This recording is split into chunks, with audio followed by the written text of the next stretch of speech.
Signature TV, news in your pocket.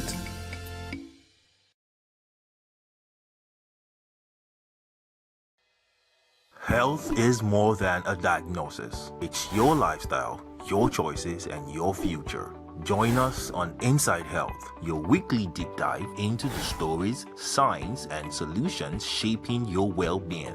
From expert interviews to real-life journeys of healing and hope, we cover it all. One of the complications of cancer management or treatment is they have some of them, at one point in time, you see them having anemia.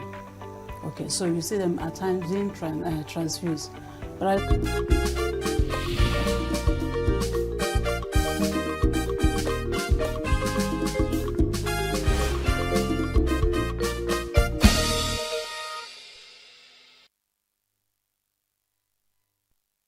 Welcome to Global News on Signature TV. I am Barry Kumo Ado. In the headlines, reps approve extension of 2025 capital budget to September. Abuja Court orders INEC to deregister ADC, APPAA, Accord Party, and ZLP. FG orders marketers to increase cooking gas imports to address shortfall. And Libya recovers 15 bodies of migrants east of capital Tripoli. Details in a moment. Every second, every minute, every day, news is breaking. Events occur and there are new developments. At Signature TV, we follow these stories objectively, bringing all sides without bias, explaining the complex issues, breaking down the numbers, and investigating the issues behind the news. Anywhere and everywhere, near or far, wherever the news is, we will be there. Signature TV. News in your pocket. The House of Representatives has approved the extension of implementation of the capital component of the 2025 budget from June 30th, 2026 to September 30th, 2026. The approval is the outcome of an emergency sitting of the House held on Monday. House Leader Julius Ihonbere, who led the debate on the general principles of a bill, noted that substantial funds released to ministries, departments, and agencies, MDAs, remain unspent due to administrative bottlenecks, procurement delays, and implementation challenges. He said extended window aims to prevent the abandonment of critical infrastructure projects across the country, allow time for ongoing projects to be finished, and settle outstanding obligations. Emergency sitting was pursuant to Order 5, Rule 2, Subsection 2 of the Standing Orders of the House of Representatives. The African Democratic Congress, ADC, has officially announced former Minister of Transportation and ex-Governor of Rivers State, Chibuike Amechi, as the party's vice presidential candidate for the 2027 general election. Announcement contained in a statement signed by ADC National Publicity Secretary Bolaji Abdullahi means that Amechi will be Atiku Abubakar's running mate in the presidential poll. The statement explains that the decision followed extensive consultations with party leaders, coalition partners, youth and women stakeholders, and representatives of all geopolitical zones. Said it that Amechi emerged as a runner-up, earning widespread support from party members across the federation and demonstrating his enduring appeal as one of Nigeria's most experienced and respected political leaders. According to the party, Amechi brings to the ticket one of the most comprehensive public service records in contemporary Nigerian politics, spanning all major pillars of democratic governance, having served as Speaker of the Rivers State House of Assembly, 2 terms as Governor of Rivers State, Minister of Transportation, leading some of the most ambitious transportation and rail modernization initiatives in Nigeria's history. Amechi had earlier rejected the outcome of the ADC presidential primary, alleging widespread irregularities and voter disenfranchisement during the nationwide exercise. A federal high court in Abuja has ordered the Independent National Electoral Commission to deregister the African Democratic Congress and 4 other political parties. The other political parties are the Action People's Party, Action Alliance, Accord Party, and Zenith Labour Party. The plaintiff had asked the court to determine whether INEC is constitutionally required to deregister political parties that fail to satisfy the performance threshold stipulated in Section 225A of the 1999 Constitution as amended. The group argued that the 5 parties had consistently failed to meet the conditions for retaining their registration, including securing at least 25% of votes in a state during a presidential election or winning elective positions at the national, state, or local government levels. According to the plaintiff, the incorporated trustees of the National Forum of Former Legislators, the parties failed to achieve the required electoral performance at the 2023 general election and subsequent by-elections conducted by INEC. The former lawmakers contended that allowing the parties to remain registered despite a poor electoral showing was contrary to constitutional provisions and detrimental to the integrity of the electoral process, and prayed the court to compel INEC to deregister them ahead of the 2027 general election. In his judgment, the presiding judge, Peter Lefu, upheld the arguments of the plaintiff and ordered INEC to deregister the 5 political parties. The federal government has commenced another phase of the mass trial of suspected terrorists. Prosecution team is led by the Attorney General of the Federation, Lateef Fagbemi, while Aliyu Abubakar, Director General of the Legal Aid Council of Nigeria, is leading lawyers representing indigent defendants. The suspects are facing charges bordering on terrorism, financing, and aiding and abetting insurgent activities. Proceedings on Monday were conducted simultaneously in multiple courtrooms at the Federal High Court complex in Abuja, with several judges assigned to the exercise. Some of the judges handling the cases are Binta Nyako, Emeka Mwite, Musa Liman, James Omotosho, Obiore Guatu, and Ekerete Akban. A large-scale exercise also affected regular court proceedings, with many matters earlier scheduled for hearing rescheduled to make way for the terrorism trials. Security was heightened around the court complex, with armed personnel restricting access to roads leading to the facility and deploying military vehicles at strategic locations. In April, the federal government announced the commencement of Phase 9 of a mass trial of terrorism suspects, with the Attorney General announcing the conviction of 386 convictions from 508 terrorism-related cases prosecuted before the courts.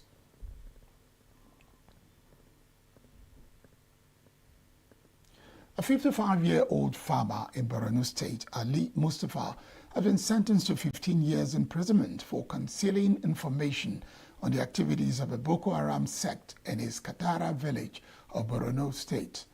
The farmer, who has been in custody since 2013, was arraigned at the Federal High Court in Abuja by the Office of Attorney General of the Federation, where he pleaded guilty to the charge.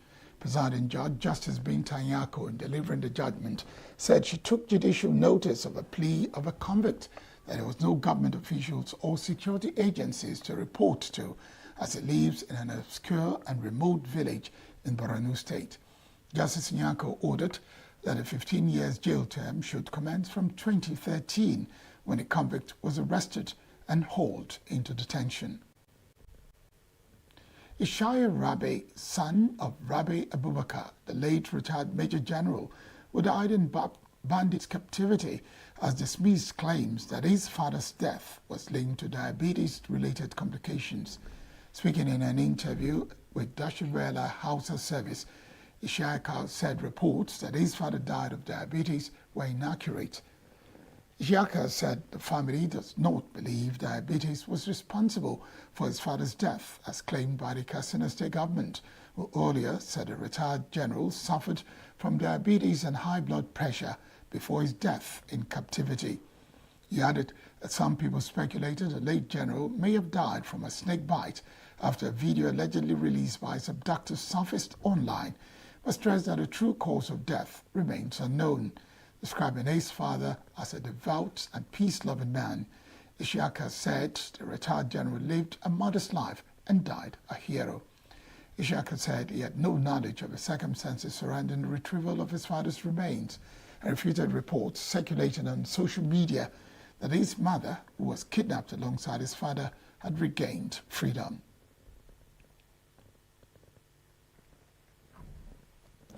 The Defense Headquarters Joint Task Force in the Northwest under Operation Fasten Yama says it has launched a major operation codenamed Operation Clean Sweep 3, targeting terrorists and bandits operating in Matazu local government area and neighboring communities in Katsina State. A development followed the incident that led to the death of retired Major General Rabi Abubakar, who was abducted alongside his wife by suspected terrorists and bandits in the area.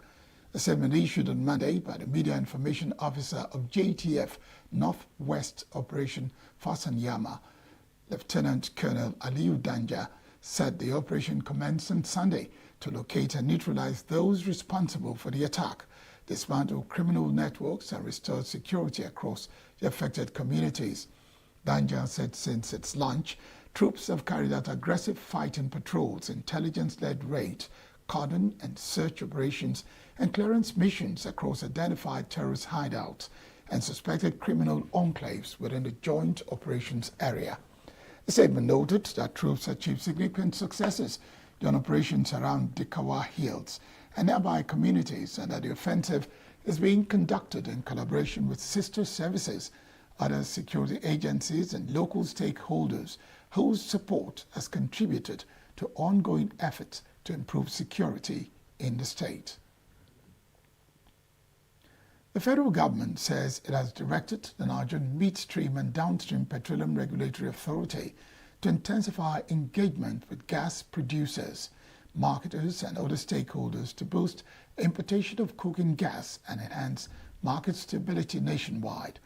The Minister of State Petroleum Resources, Ekberikpe Ekbo, expressed concern over the recent increase and assured Nigerians that the government remains committed to ensuring adequate, reliable, and affordable gas supply for households, industries, and power generation across the country. The minister stated that the commencement of LPG deliveries from the new Seplat gas facility in July will significantly boost national supply, saying that no producer is exporting LPG volumes designated for domestic markets as regulatory measures remain firmly in place to prioritize local needs. EPO explained that a recent hike in prices of cooking gas in the domestic market were driven largely by prevailing market realities such as foreign exchange volatility, fluctuations in international LPG prices. The minister stated that the commitment is reflected in ongoing interventions designed to stabilize the domestic LPG market and giving priority to local consumption. The cooking gas price recorded for April represents a 13.73% increase compared to what was obtained in March, with the average price of 5 kg of cooking gas increased on a year-on-year basis by 10.42% from 7,855.60 naira recorded in April 2025, while the average retail price for refilling a 12.5 kg cooking gas increased by 13.89% on month-on-month basis from 19,652.83 kobo in March 2026 to 22,882.20 kobo in April 2026. Still to come, 9 killed, historic monastery on fire as Ukraine faces major Russian attacks. Oil prices slide after US-Iran deal signals Straits of Hormuz reopening. Stay with us. The way we see the world shapes the way we change it. Gender isn't just a checkbox, it's a lens, one that helps us understand the world more deeply and act more fairly. Gender Perspectives, a program for those ready to see more, do more, and be more. Designed to challenge assumptions, ignite conversations, and build inclusive solutions across every sector of society. We are not, fighting the men. We are not saying we are equal in terms of rights. We're only asking they should recognize our existence. Join us on Gender Perspectives, showing every Saturday by 4 p.m. Repeat every Wednesdays by 5 p.m. and Thursdays by 3 p.m. Change begins with perspective. Let's widen yours. The bodies of at least 15 migrants have been washed ashore in Libya in a coastal city east of the capital. Emergency Medicine and Support Center, which operates under the Health Ministry, said on Monday that the bodies washed up in Kuma City, some 118 kilometers east of Tripoli. Center said that all the bodies have been buried. Pictures have been posted by the center showed medics wearing white hazmat suits carrying bodies in black and white plastic bags, and other pictures taken during the burials. Since an uprising in 2011, Libya has become a North African transit route for hundreds of migrants fleeing conflict and poverty, often in sub-Saharan Africa, with many risking dangerous journeys across the desert or the Mediterranean. At least 28 people were killed when a bus plunged into a ravine in Ethiopia's Amra region. The regional state-run Amra Media Corporation reported on Monday that the bus was traveling from Dessie to the capital, Addis Ababa, when the crash occurred. It quoted a police source saying that many others sustained minor and serious injuries. Deadly road accidents are common in Ethiopia, where driving standards are often poor and many vehicles are badly maintained. In 2024, at least 71 people died in the southern Sidama region after a truck plunged into a river. 4 people were killed while the Kiev Peshka Lavra Monastery, a symbol of Ukrainian spiritual and cultural history, caught fire in the heaviest Russian air attack on the Ukrainian capital in 2 weeks. The fresh strikes came after Ukrainian President Volodymyr Zelensky said that he had spoken to U.S. President Donald Trump and discussed efforts to achieve an end to the more than 4-year conflict out of a G7 meeting in France this week. Tomo Chachenko, the head of the capital's military administration, said in a Telegram post that a monastery, which is a UNESCO World Heritage Site founded in 1051, was seriously damaged in a direct attack. Zelensky said on X that a Russian strike and the setting of a cathedral on fire is one of Russia's most serious crimes against Christian culture to date. Ukraine's military on Monday morning said Russia had launched 70 missiles and 611 drones on Ukraine overnight, and its air defense shot down 50 missiles and 582 drones of various types. Chichenko said that 4 people were killed and that 30 were injured. Oil prices fell sharply in Asian trading on Monday after Pakistan announced a framework agreement to end the war between the U.S. and Iran, paving the way for the reopening of the Straits of Hormuz, a key global shipping route. Brent crude, the global benchmark, dropped 4.8% to $83.18 a barrel, while U.S. traded West Texas Intermediate fell 5.6% to $80.13. Pakistan's Prime Minister Shehbaz Sharif said an official signing ceremony for the agreement will take place in Switzerland on Friday, the 19th of June. Iran's Deputy Foreign Minister Kazim Garibabadi also confirmed during a phone call on state television that a deal with the U.S. had been finalized, while U.S. President Donald Trump posted on social media, "Let the oil flow." Despite the market's initial reaction, Vandana Hari of Vanda Insights warned that uncertainty remained over the details of the agreement.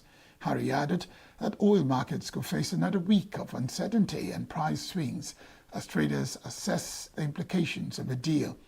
The Straits of Hormuz had been effectively closed shortly after the U.S. and Israel launched strikes on Iran on 28 February. Tehran had threatened to target vessels using a strategic waterway through which about 20% of global oil and liquefied natural gas supplies normally pass. Meanwhile, the announcement of a deal was greeted with international relief and hope for an enduring end to the conflict. UN Secretary General Antonio Guterres said it was a critical step towards resolving the war in the Middle East. United Kingdom, France, Germany and Italy said they were prepared to lift sanctions imposed on Iran and will work with US, Iran and regional partners to seize the moment, maintain momentum and achieve a long-term diplomatic settlement.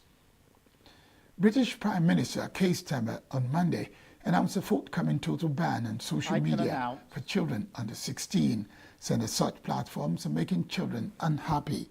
Starmer said that the government will ban access to social media for all children under the age of 16, warning that those platforms are exposing them to content that is dangerous and designed to be addictive. The government said the ban would include platforms like Snapchat, TikTok, YouTube, Instagram, Facebook and X, but exempted messaging services such as WhatsApp. He added that he hoped to pass the regulation by late December and for the ban to come into force in the spring next year. Prime Minister also said the government would go further and take world-leading action on gaming services and live streaming platforms while considering overnight curfews and breaks in infinite scrolling for under 18s and would announce more details in July. Starmer said the upcoming ban was influenced by the experience of Australia, which in December became the first nation to ban people under 16 from social media. In sports, Edo Queens have been crowned champions of Nigeria's Women's Football League for the 2025-26 season. The team won the title after drawing goalless with Bayelsa Queens in the final round of NWFL Premiership Super 6 fixtures at the Adokia Mercy Stadium, Port Harcourt, River State on Sunday. There's the second NWFL title in 3 years under coach Moses Aduko. Before the game, the Edo Queens were on 9 points and needed only 1 point to be crowned champions. Final standings show that Bayelsa Queens and Nasarawa Amazons finished second on 8 points each. Abia Angels finished on 6 points. Robo Queens ended the campaign on 4 points, and Rivers Angels also got the same number of points. Edo Queens will represent Nigeria at the Wafu B Cup, which serves as a qualification series for the CAF Women's Champions League. Fair Network, an organization established to counter inequality and discrimination in football, has called on FIFA to remove a video assistant referee official from World Cup after he flashed an allegedly white supremacist gesture during the match. The incident happened when Germany faced Curaçao on Sunday, where the pre-game footage of the official broadcast cut to the VAR team showed Evans, one of the officials, was seen making a reversed OK sign with his right hand in front of his right leg. Anti-Defamation League, a global anti-bigotry organization, designated the gesture as a hate symbol since 2019. In a statement, Fair Network, a long-time partner of FIFA to monitor racist and discriminatory behavior, said the gesture clearly resembles an upside-down OK hand symbol used as a white pass symbol in global far-right circles. It remains unclear whether Evans, an Australian making his World Cup debut, was making a political gesture.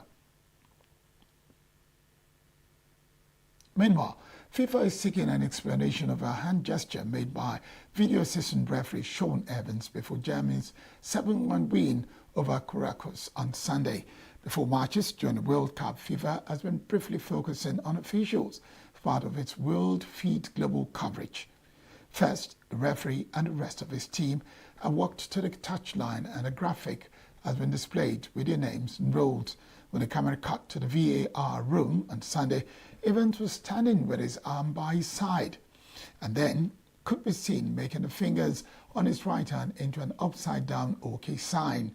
Such gesture has two very distinct meanings, one harmless and the other connected to an expression of white supremacy. The incident was immediately subject to a huge amount of speculation on social media. When the VAR hub was shown in 3 subsequent matches, the officials were already facing the monitors. Entertainment now. Veteran Nollywood actress Toyin Adewale reveals how her son, Nigerian musician Mayokun, first came in contact with Davido. Presidential candidate of the Nigerian Democratic Congress, Peter Obi, commends Afrobeat sensation Davido for using his performance at the 2026 FIFA World Cup concert to protest Nigeria's insecurity and mass abductions. The South African government expresses concern over the growing economic consequences of xenophobia allegations against the country. Let's join Tochi Eche for details on entertainment news. Toyin Adewale, a veteran Nollywood actress, has revealed how her son, Nigerian musician Mayukun, first came in contact with Davido. Mayukun garnered global popularity after performing a rendition of Davido's song The Money. The cover later led to his contract with Davido's music worldwide, where he remained from 2016 until 2021. During an interview, Adewale revealed that Davido first approached Mayokun via social media after seeing the viral cover. According to her, the family did not immediately believe the message was genuine, as they suspected someone might have been impersonating the singer. She said that Mayukun later met with Davido, marking the beginning of their relationship that helped the start of his music career. Davido recently drew attention during the FIFA World Cup countdown concert in Los Angeles, where he wore a custom-made jacket bearing the names of kidnapped school children and teachers from Oyo State, a gesture aimed at highlighting their plight on the global stage. While giving fans a memorable performance at the World Cup event, Davido wore a customized leather jacket decorated with buttons bearing the names of the pupils and teachers recently abducted in the Owerri local government area of Oyo State. Meanwhile, the presidential candidate of the Nigerian Democratic Congress (NDC), Peter Obi, has praised Afrobeat sensation Davido for using his performance at the 2026 FIFA World Cup countdown concert to protest Nigeria's insecurity and mass abductions. Obi, who spoke via his official X handle, called Davido's actions an act of patriotism, transcending entertainment to demand crucial international scrutiny. Obi noted that Davido's impactful gesture in drawing global attention to Nigerian security challenges warrants commendation. He said that by utilizing his international platform, Davido effectively highlighted Nigeria's security crisis, transcending mere entertainment. South African government has expressed concern over the growing economic consequences of xenophobia allegations against the country, saying the backlash is affecting businesses and entertainers across Africa. South Africa's Minister of Justice and Constitutional Development, Mamoloko Kubayi, says several South African artists have lost performance opportunities on the continent, while businesses operating abroad are also facing challenges linked to the perception of xenophobia. Speaking during an interview, SABC Kubai insisted that recent actions taken by authorities were aimed at tackling illegal immigration and should not be interpreted as xenophobic attacks against African nationals. She also stated that the entertainment industry has been particularly affected, with several performers reportedly losing bookings as a result of the controversy. Kubayi disclosed that one entertainer informed her that all scheduled performances outside South Africa has been called off, resulting in a significant loss of income. The comments come amid renewed scrutiny of South Africa following reports of anti-immigrant incidents that prompted Nigeria, Ghana, Malawi, and other African countries to evacuate some of their citizens from the country. The controversy has also spilled into sports. Last week, South Africa's captain Ronwe Williams expressed disappointment after Bafana Bafana's 2-0 defeat to Mexico in their opening match at 2026 FIFA World Cup. Williams said he was surprised that many African supporters appeared to back Mexico rather than South Africa, and called for greater solidarity among African nations during international competitions. And that's the entertainment news. Tochukwu Eche for Signature TV News, ENUGU. That's the news. I am Barry Kumo Ado. Thank you very much for watching.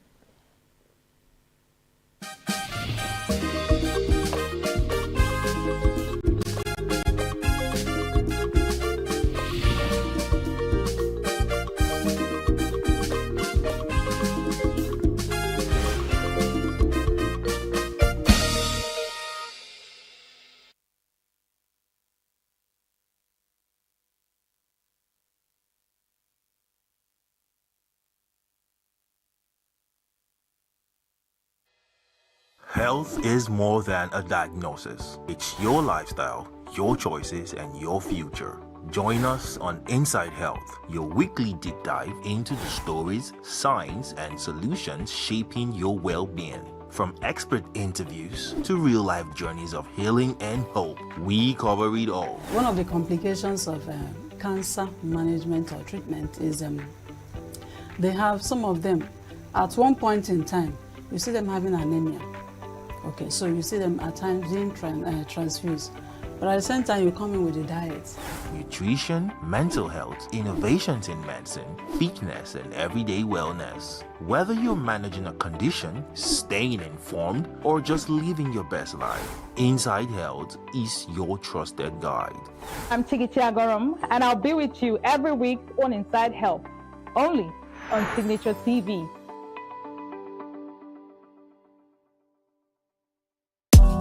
Tired of the snow?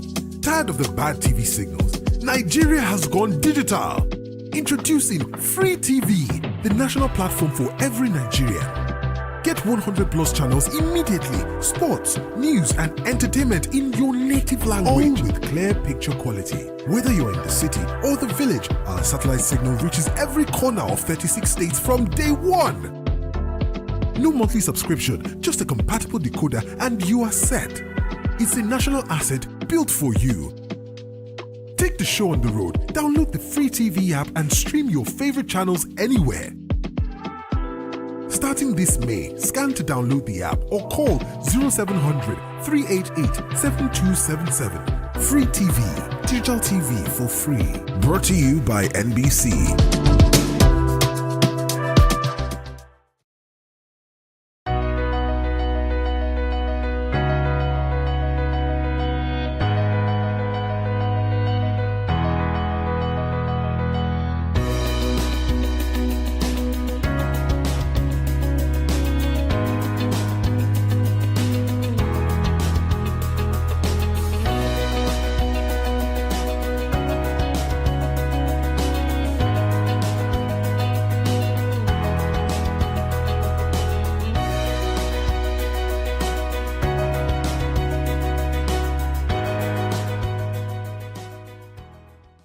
Welcome once again to the Sage, a journey of adventure. I'm Dr. Kechi Obuagu, your blessed guide on this journey. Today, our topic is of grave importance to all of us, here in Nigeria, but all over the world. We're going to look at the issue of environmental sustainability. Yes, we're going to look at the urgent need to ensure as a people that our environment continues to thrive, not just for us, but for our generations unborn. And so let me set the stage by quoting the UN Commission on Environment and Development. According to the Commission, the official definition of environmental sustainability is about acting in a way that ensures that our natural resources are available in the same manner or even in a better manner for our future unborn generations. Wow. As my children would say, deep. It is something for all of us to think about, because reflection, candid reflection, would reveal that perhaps as a world, we are far short of that ideal. Why? I personally believe that when this world came into being, when this world was created, there was perfect harmony. That is the way the Creator made it. The biological environment was lush and provided everything the human being needed to survive. It is also the duty of us human beings to ensure that in taking what we need from the environment, we do not deprive, we do not destroy our planet Earth. It is a problem that we're only beginning to recognize the huge urgency around it. There's a lot to be done. But why are we talking about it on this show? Let me say that we have an extremely exciting, wonderful guest whose area falls under this. Let me admit at this point that it's a young lady, a remarkable young lady. A young lady who came into this life within her short time on this earth, recognizes the importance of ensuring that our environment is indeed sustainable. And for her, it didn't end in recognition. She had the courage and thankfully the talent to do something about it. And in her own little way, she began to do something about it. She began to look at the issue, particularly of waste disposal, to use her talents to do something about it. But not just in terms of managing the waste, she also has a heart that recognizes the need to mobilize others to that effort. And so she's also a great teacher and a great mentor in that field. She's a young lady worth meeting. Stay with us. We'll be with you in the next segment.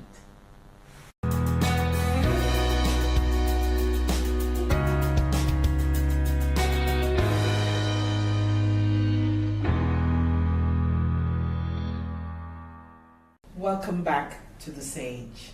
And thank you for staying with us. We appreciate that. But what a journey we have for you today. A remarkable young lady. Brilliant, talented, artistic, with a huge sense of social responsibility. And beautiful. When I look at her, I'm filled with joy. I've known her for a bit, and all the time during those interactions, she gives me joy. Join me as we welcome Bilkisu Garba to the show. Thank you very much, Mom. Smile now, give me a smile.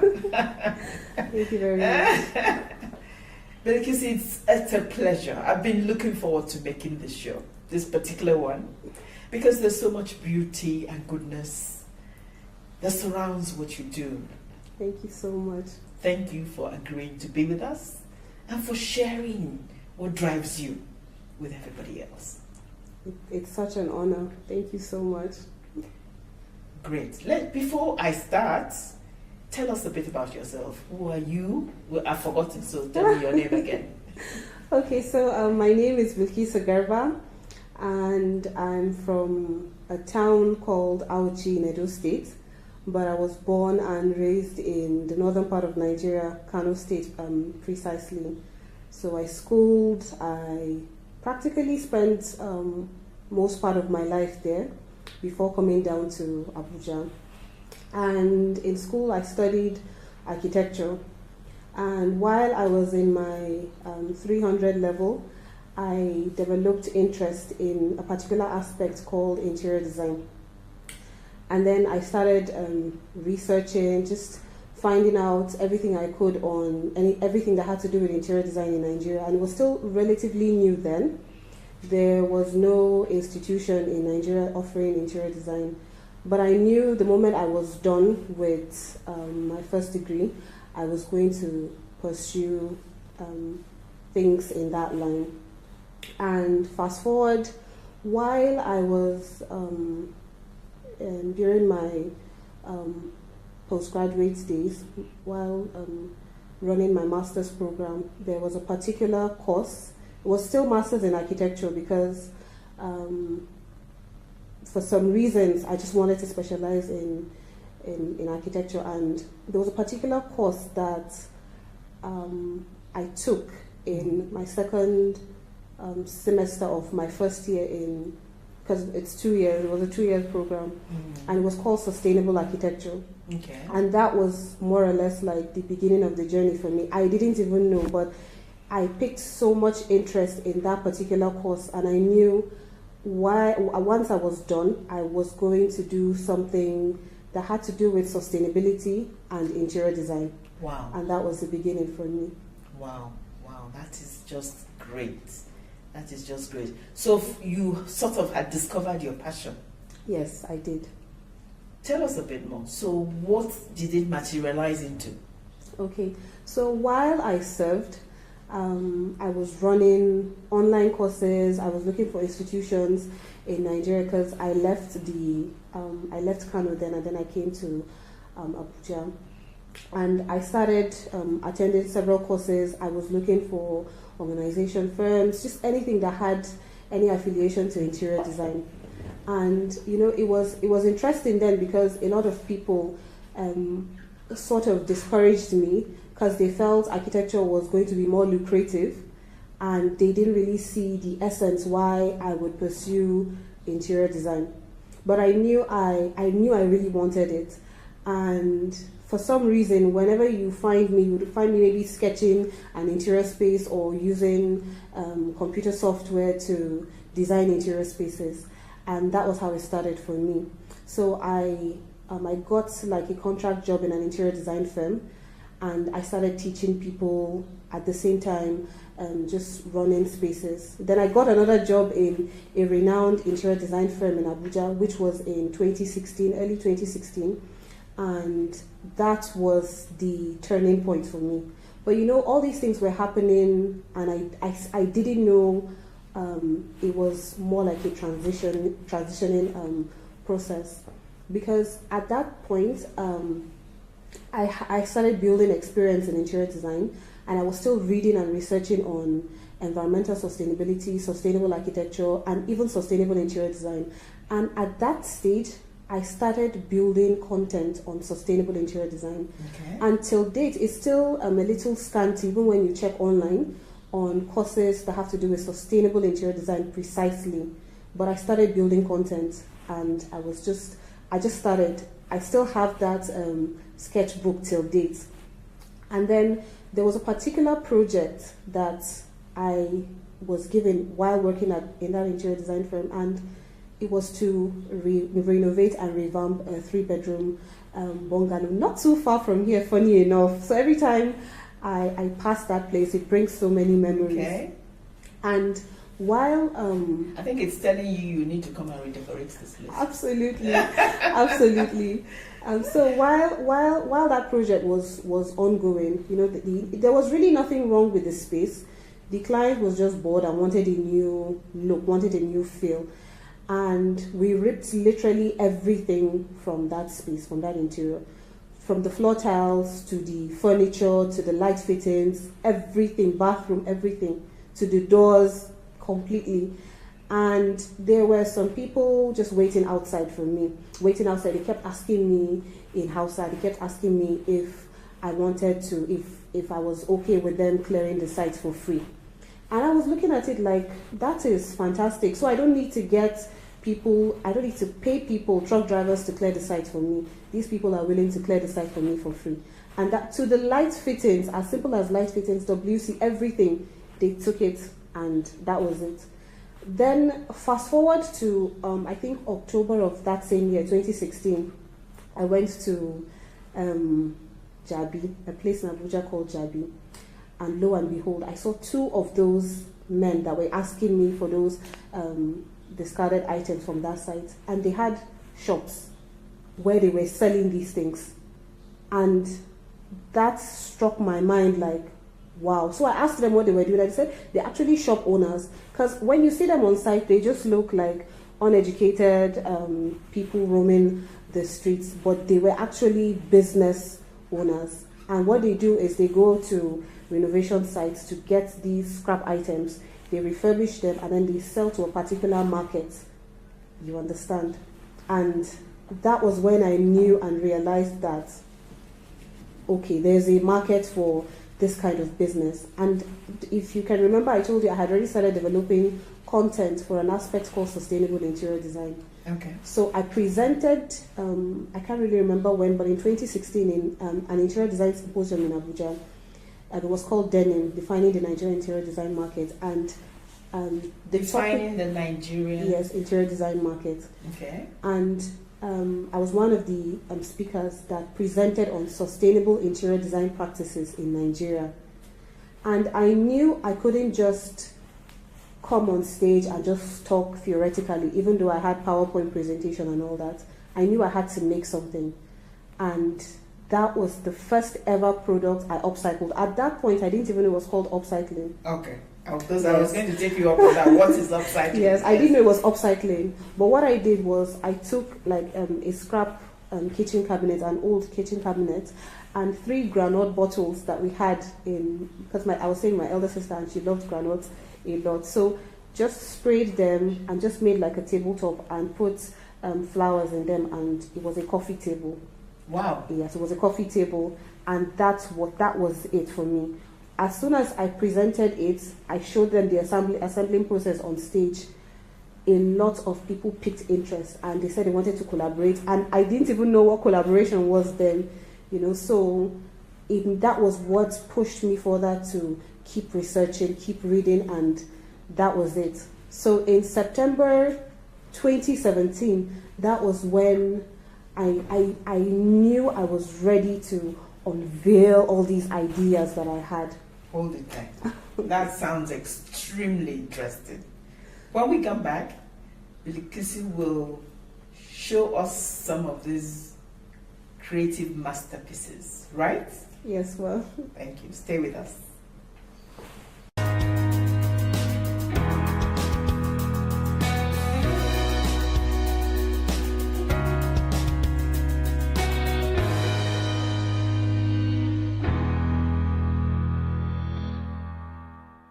Welcome back to the stage, and thank you once again for staying with us. It's going to be great. There's so many beautiful things, even in this studio with us.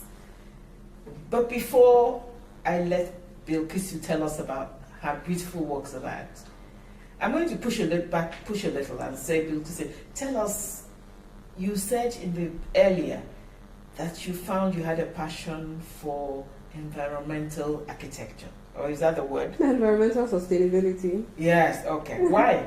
What drove you? Yes. Yeah. Because while studying sustainable architecture and reading and researching on sustainable interior design, I discovered the huge issues and challenges that we face in our environment, especially in Nigeria, and that's really one of the main reasons that prompted the creation of the Upcycle Architect.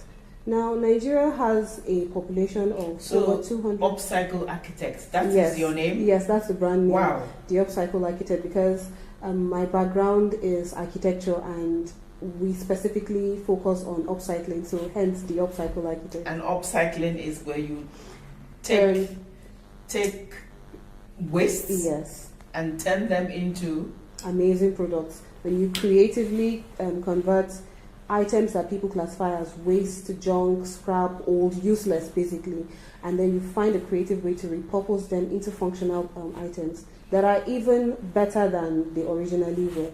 That's what upcycling is all about. Wow. What a concept. Yes, well. So, while reading and researching, I discovered that Nigeria has a population of over 200 million people. And it's so sad and unfortunate that we are tagged as the waste capital of Africa because of the high level. Yes, we are. We are. Yes, we are. Tagged as the waste capital of Africa. And, it was so heartbreaking to discover this because I kept checking, I kept reading and inquiring on how much waste the average Nigerian household generates. And like annually, it's recorded to be over 120 to 150 million tons annually of solid waste. And Wow. you ask yourself, where do these waste items go to? So your neighborhood or your home or your environment might seem neat, but when these solid waste items are taken away from these places, where do they actually go to? They pollute our oceans, our water bodies. They go to dump sites. In other parts, they are littering the entire environment. They go to landfills, and these dump sites keep building up. They keep accumulating. They keep piling up. So I knew, and then the unfortunate thing is most of these solid waste items are non-biodegradable. So which means you could have a plastic bottle today that you innocently bought water and you drank and you discarded it, and in your mind you feel, I've discarded it, but that plastic bottle is somewhere in our environment. Sitting, standing exactly as it was. It hasn't broken down in any form. Because it is It is non-biodegradable. It does not disintegrate into the environment until, like, after, for plastic bottles, it could take up to 400 to 500 years. Can you imagine that? Can you imagine that? And there are some of these plastic bottles that you cannot recycle. And even the thing with recycling, that upcycling is a little different from recycling, because upcycling is when you take these waste items and you repurpose them. But recycling is when you take waste items, specific waste items, and then you break them down into smaller components to produce other products. So that plastic bottle, if it's recyclable, you take it to a recycling company, it goes through chemical and mechanical processes, it's broken down and then used to create another plastic bottle or plastic item. And these were alarming challenges. The construction industry in Nigeria is also one of the highest producers of solid waste. And I kept asking myself, what do we do about these things? So I found myself, in as much as I had the passion, but starting the Upcycle Architect was more or less like a platform to find creative solutions to these problems. How do you find ways out? And that was the beginning of it. So it wasn't even meant to be a business, because the initial idea I had was for it to be a blog site where I talk to people about it. But talking is one aspect. Another aspect is actually implementing and finding solutions, and that was how it became a business. And throughout 2017 to around April 2018, I was still trying to find my path, running the business and all that. And that was when it was actually my husband that told me about the C4C platform. He told me, okay, there's an opening, someone told him about it, why don't I apply? You just never know. And I didn't even know what it was all about, but then I went online, read on Conversations for Change from the website, and that was how I applied. And to God be the glory, and in all amazement, I was selected, to come for an interview. And I can remember that day so well, the day of the interview. It was so amazing because when I was being asked questions and all that, it was strange to some of the interviewers because I had to show pictures. I didn't have bearing that time, so it didn't cross my mind to come with flyers or come with live products for people to see. So I had to go to, refer to my phone images and social media platforms where they could see these products. And I was hopeful and prayerful that I would get selected. And to God be the glory, I was actually selected. And that was when the business aspect of the Upcycle Architect, for short, TUPA, started. That was it. So from the entire training sessions to what a business is, what is the difference between running a business and who is an entrepreneur, what is entrepreneurship? That was when I even understood that there are different aspects of entrepreneurship. This aspect I focus on is called social entrepreneurship because it's a business, and at the same time you're also finding solutions to real life challenges. Exactly, real life challenges. So to branding, I was also always so confident that I could speak in public, I could present and all that, but the C4C program made me know that, okay, you've studied architecture, you can present designs and all that, but pitching a business is also very different. And that was when I learned about elevator pitch, how to talk about your entire business in 1 minute, how to talk about your entire business in 3 minutes. And it was so tough then, but in all honesty, I've become so good at these things that it's more or less like a dream come true. How to manage finance. So you want to do all these amazing things, but you also need funds. You need to generate funds. You need to sustain the business. You need to be able to generate funds to do a lot of pro bono services, because that's why it's a social enterprise. And that was the stepping stone and the beginning for me, the C4C platform. And that's why I'll always be grateful, because it also gave me that platform to meet amazing people. Till date, I'm still friends with so many people from the fellowship program, and meeting you has also been a blessing to me, because not only have you encouraged, mentored, and tutored me, but you have also held my hand in so many aspects of my life, personally and business-wise, and it's been an amazing experience. In all honesty, I'm blushing. In all honesty, it's been amazing. Thank you so much, Bilukisi. You're so dear to my heart. Thank you so much. So I'm not surprised to know that. But for some of our viewers out there who may not understand when she talks about what's C4C, let me just say again that we run an intensive 1-year fellowship program where we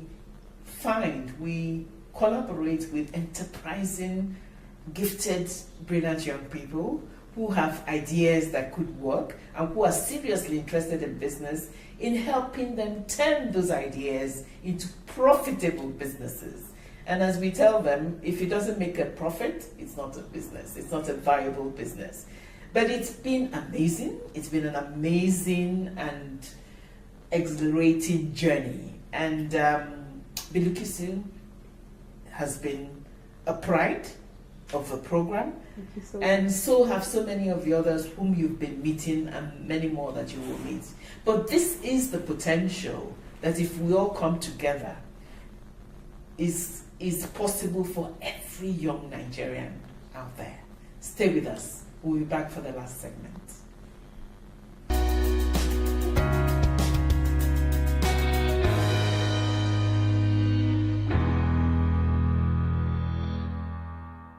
Thank you once again for having stayed with the Sage.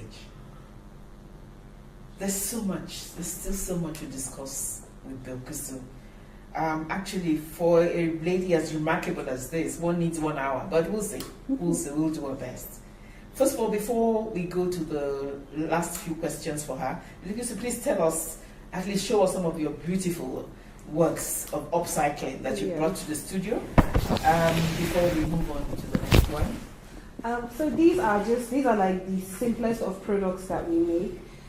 If you look closely, you will notice that they are bottle vases, and the small one here, small one over there, are mayonnaise jars. And what we try to do specifically is create products for interior spaces. So they're predominantly furniture and furnishing pieces. Usually that's what we do. And these are just supposed to be like decor vases. If you know, glass wine bottles are non-biodegradable too, and these are fabric pieces that we've just tried to like merge in a form of patchwork, which are also non-biodegradable. So we just try to create interesting products that can be used as decor or for accessorizing.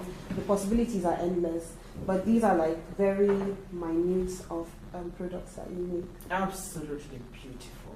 Thank you very much. And interestingly, this one actually emits light, but you would only see the illumination when it's entirely dark. Are you encouraging we save electricity? Exactly. We fully appreciate it. Exactly. Thank you so much. We shall also be sharing with our viewers some of the other exceedingly creative bits of work that you have in your workshop. So this is a tip of the iceberg. So please tell us a little about your business. How did you structure your business? Have people noticed this amazing talent, this amazing gift? And then I'm throwing all the questions at you. You find a way to sort them out. Like I said, there's so much to talk about. So, is there room for investment? And then finally, what do you say to other wonderful young people out there who are watching us and who wonder whether they can also be this courageous and do things like this?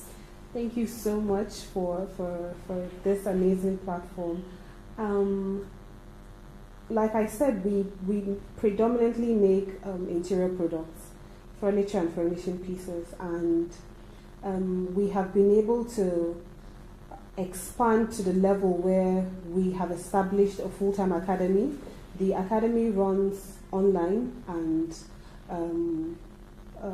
offline too. So you're teaching others so that they... Yes. I mean, that is the answer to, please tell them how they can be a part of this academy. Yes. We one of the main reasons why we decided to establish the academy is because when you talk to the average Nigerian about upcycling, they have no idea.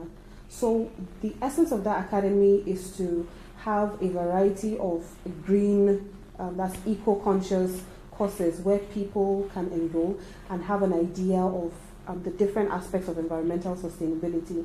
So we try to encourage people. Some of them are entirely free, some of them are paid, but at a really reasonable rate.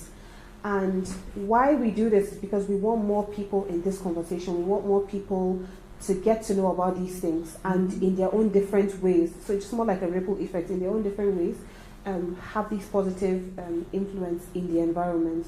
So all you need to do is just go to our website, www.theupcyclearchitects.com, and it will give you like an overview of everything that we do. We are also active on every social media platform. Just search The Upcycle Architects and you will find us there. And, running this business, we've been able to, so far from scratch, we've been able to train over 732 people. Wow. And over 80% of those training sessions have been free. And, during the course, it's been tough, definitely tough, but we've gotten a lot of recognition and, appreciation. So many other bodies have come to want to partner and collaborate with us. And in 2020, I actually won an award from 11-11-12 Foundation. It was the Africa Green Female Award. So it was all across Africa. And, that was so dear to my heart because it just made me know that people are actually seeing what we're doing. And, amidst all the trials and challenges that we face, we just need to keep forging ahead. We have collaborated even with a university in the United States. We've had partnerships with some institutions in the United Kingdom. So the possibilities are endless. We will keep moving and forging ahead and just keep doing our bits. Great. And you've expanded your business somehow? Online and, physically? Yes. We have a physical space here in Abuja. It's in Area 1 Garki. And we're also very present and active online. Due to COVID-19 restrictions, most of our courses have been virtually and they've been very seamless. And almost every other month we have courses that are running, from free courses to paid for courses, and they've been very seamless. So it's something people can, tap into. And what I always tell people is, sometimes you might actually have a vision and plan, or sometimes you might not even have a plan for, you might not really have a plan for your life, but it's always important to believe in yourself. It's important to pursue your dreams, know that your dreams are valid. And even when people try to run you down or people try to discourage you, if you truly believe in that vision of yours, go for it. I can assure you that the sky will only be your starting point, because it has happened to me. And we're also very particular about young people and women, and we try as much as possible to raise the self-esteem of these young people and women, so they know that I am strong, I am powerful, and I can do these things. And your story will be a testimony in different aspects. Wonderful. Wonderful. Those are such inspirational words. Thank you so much. Let me reveal a secret. Let me say that not only is Bilkisi such an inspiration, she was also a wonderful blessing in our first set of fellows. Towards the end, as she was graduating, she gave birth to a beautiful baby girl. And so we call that baby girl our first C4C baby. True. And therefore, during her 1-year fellowship, as she set up her business, restructured it and everything, she was very busy with all the other social responsibilities, like of being a mother. True. And so a true blessing to all of us. Yes. And so she has said it all. If you try and discover your passion, go after it, particularly when you have the talent and the gift for it. Those are the reasons why the good Lord created you and put you here. It is to use those talents for your good and the good of the world. And Bilkisi shows us an amazing array of them here. Her brilliance, she has a master's degree in architecture. Her artistry, her passion and determination and doggedness, and also her love, or being generosity, becoming a social entrepreneur, one that doesn't hoard the information for herself, but feels the need to carry her world along with her. Bilkisi, pleasure as always. Thank you so much. Thank you so much, Mom. Thank you to our wonderful viewers. Stay with us, make it a date every week when we shall bring you many, many more wonderful, inspiring young people. Thank you.